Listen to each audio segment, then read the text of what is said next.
Presiden Joko Widodo merombak aturan pelaksanaan program Kartu Prakerja. Revisi tersebut tertuang pada Peraturan Presiden Nomor 76 Tahun 2020. Pada beleid baru ini, pemerintah bisa menggugat peserta program Kartu Prakerja yang terbukti memalsukan identitas. Dalam aturan baru ini, pihak yang sudah menerima insentif pelatihan namun terbukti memalsukan identitas, maka harus mengembalikan dana tersebut dalam jangka waktu 60 hari. Apabila tidak, manajemen pelaksana Kartu Prakerja akan menggugat ganti rugi. Boleh jadi aturan ini diterbitkan karena pemerintah tak mau tersandung salah dalam program Kartu Prakerja. Pasalnya Komisi Pemberantasan Korupsi sebelumnya telah menyentil program andalan Presiden Jokowi ini karena menemukan sejumlah masalah dalam program Kartu Prakerja. Alhasil, KPK memberikan rekomendasi pelaksanaan pelatihan prakerja secara daring harus memiliki mekanisme kontrol agar tidak fiktif. Terima kasih Anda masih bersama kami. Pemirsa, berikut adalah beberapa berita lain dari berbagai belahan dunia yang juga menjadi sorotan pada hari ini.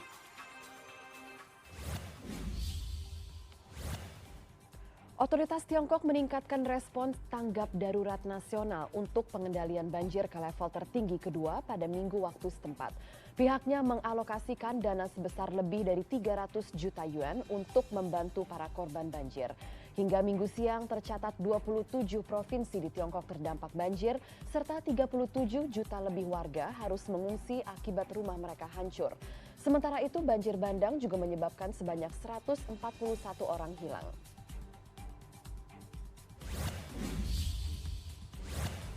Pencarian bintang acara TV Glee, Naya Rivera yang tenggelam di Danau California Selatan lanjutkan pada Minggu waktu setempat. Sebelumnya dari video pengawasan menunjukkan Rivera dan putranya berusia 4 tahun tengah parkir memasuki dermaga kapal di area rekreasi Danau Los Angeles pada Rabu sore lalu.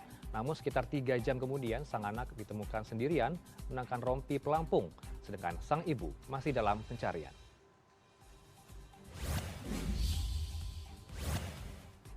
Keputusan Presiden Turki Recep Tayyip Erdogan yang secara resmi mengubah bangunan monumental Hagia Sophia menjadi masjid sangat disayangkan oleh Paus Francis.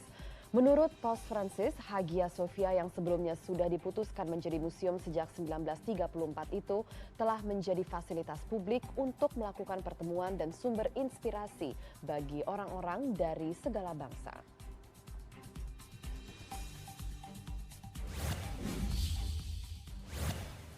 Kunjungan Presiden Amerika Serikat Donald Trump ke Pusat Kesehatan Militer Nasional Walter Reed di Maryland menjadi pusat perhatian publik. Ya, pasalnya untuk pertama kalinya Trump mengenakan masker sejak pandemi COVID-19. Whitney will mengulasnya untuk Anda. It's the photo op the president has long resisted. After more than a week of pleading and coaxing by aides and political advisors, President Donald Trump finally donned a mask in public while visiting service members at Walter Reed National Military Medical Center. I think when you're in a hospital, especially in that particular setting where you're talking to a lot of soldiers and people that in some cases just got off the operating tables, I think it's a great thing to wear a mask. Sources familiar with the discussions say some aides were startled by throngs of maskless supporters at a June rally in Tulsa. They helped convince the president wearing a mask would set a positive example and help depoliticize the issue, something other members of the Republican Party have stressed lately. There is no good argument for any of us to not be wearing a mask. For months, the president has refused to wear a mask, calling it unnecessary because he's tested regularly. His choice has defied recommendations from his top advisors on his coronavirus task force. There's no doubt that wearing masks protects you and gets you to be protected. We need to support mask wearing. When I'm not in uniform, I wear them. Even with the efforts of his aides and recommendations of his experts, the president implied this won't be a regular look.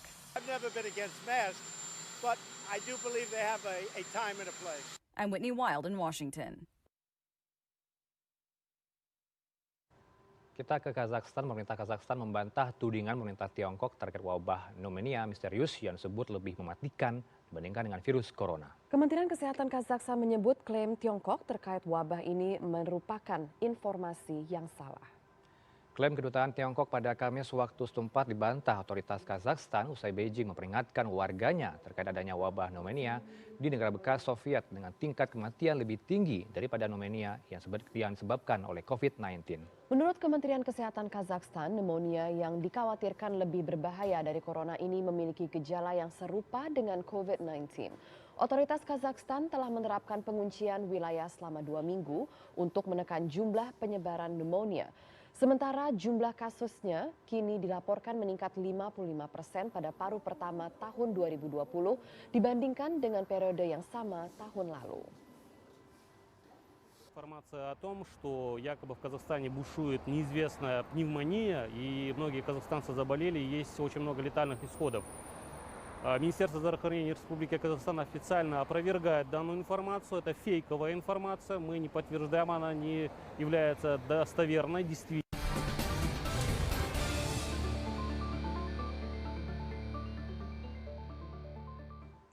Guna melaksanakan program pemulihan ekonomi nasional, Lembaga Penjamin Simpanan kini dapat menempatkan dana langsung ke bank. Selain itu, Presiden Joko Widodo merombak aturan pelaksanaan program Kartu Prakerja sehingga pemerintah bisa menggugat peserta program Kartu Prakerja yang terbukti memalsukan identitas. Dan berikut 5 berita ekonomi dan bisnis teratas pekan lalu yang telah dirangkum oleh tim CNBC Indonesia.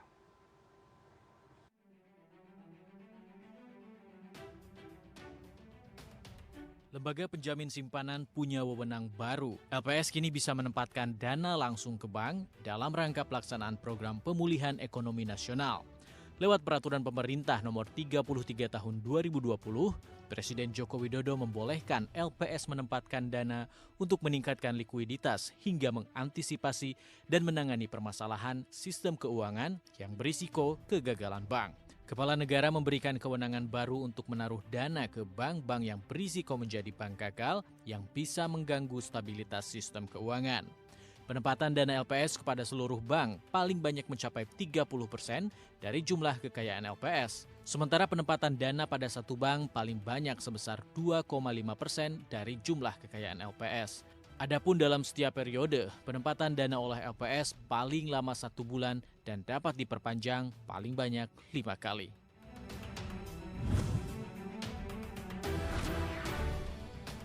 Presiden Joko Widodo merombak aturan pelaksanaan program Kartu Prakerja. Revisi tersebut tertuang pada Peraturan Presiden Nomor 76 Tahun 2020.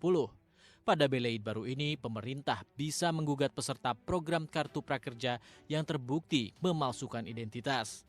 Dalam aturan baru ini, pihak yang sudah menerima insentif pelatihan namun terbukti memalsukan identitas, maka harus mengembalikan dana tersebut dalam jangka waktu 60 hari. Apabila tidak, manajemen pelaksana Kartu Prakerja akan menggugat ganti rugi. Boleh jadi aturan ini diterbitkan karena pemerintah tak mau tersandung salah dalam program Kartu Prakerja. Pasalnya Komisi Pemberantasan Korupsi sebelumnya telah menyentil program andalan Presiden Jokowi ini karena menemukan sejumlah masalah dalam program Kartu Prakerja. Alhasil KPK memberikan rekomendasi pelaksanaan pelatihan prakerja secara daring harus memiliki mekanisme kontrol agar tidak fiktif.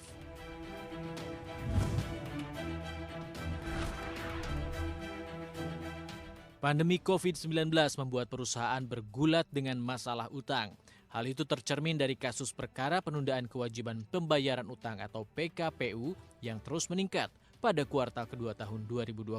Di sejumlah PN Niaga di Indonesia tercatat ada 132 kasus, jumlah ini lebih tinggi dibanding kuartal pertama lalu yang hanya berada di 102 kasus. Secara total ada 233 kasus selama semester pertama tahun 2020 ini. Sudah mencakupi 55% dibanding total perkara PKPU tahun 2019 sebanyak 425 kasus. Penderitaan para pengusaha tak hanya sampai di situ. Kasus kepailitan juga menunjukkan tren yang belum berhenti. Hingga semester pertama tahun 2020, sudah ada 43 kasus pailit. Kasus paling banyak terjadi di Pengadilan Niaga Jakarta Pusat, yakni 20 kasus, kemudian disusul Pengadilan Niaga Semarang dengan 16 kasus perkara.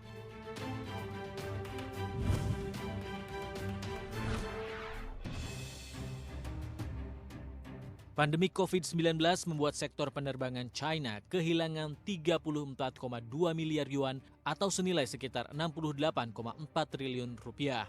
Angka kerugian ini beda tipis dari kondisi di kuartal 1 tahun 2020 yang mencapai 38,1 miliar yuan atau sekitar 76 triliun rupiah. Saat ini industri penerbangan di China dinilai pulih lebih cepat dibandingkan sejumlah negara pasca kebijakan lockdown. Pemulihan industri penerbangan China didorong oleh pasar penerbangan domestik setelah penyebaran COVID-19 di negeri panda tersebut bisa dikontrol. Namun angka penumpang menunjukkan sektor ini masih jauh di bawah level pra-COVID-19. Pada semester pertama tahun ini, jumlah penumpang udara mencapai 150 juta atau turun 45,8% dibanding tahun lalu. Administrasi penerbangan sipil menyatakan telah menyesuaikan kebijakan untuk penerbangan penumpang internasional pada awal Juni yang memungkinkan lebih banyak maskapai penerbangan asing melanjutkan penerbangan ke China sekali seminggu, sehingga dapat meningkatkan penerbangan dari sejumlah negara yang memenuhi syarat.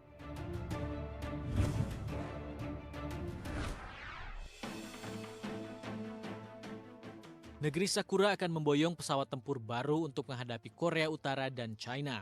Pasalnya, Amerika Serikat telah setuju untuk menjual 105 jet tempur siluman F-35 ke Jepang. Penjualan dilakukan dengan kesepakatan harga sekitar 23,11 miliar dolar AS. Kementerian Luar Negeri AS mengatakan Jepang membeli pesawat perang itu dalam jumlah besar, yakni 63 unit F-35A dan 42 unit versi F-35B. Kementerian Luar Negeri Amerika Serikat menyatakan sangat penting bagi AS untuk membantu Jepang dalam memperkuat kemampuan tempur. Tahun ini, Jepang memang meningkatkan anggaran militernya menjadi sekitar 50,3 miliar dolar AS yang salah satu tujuannya digunakan untuk pembelian jet tempur dan sistem pertahanan rudal.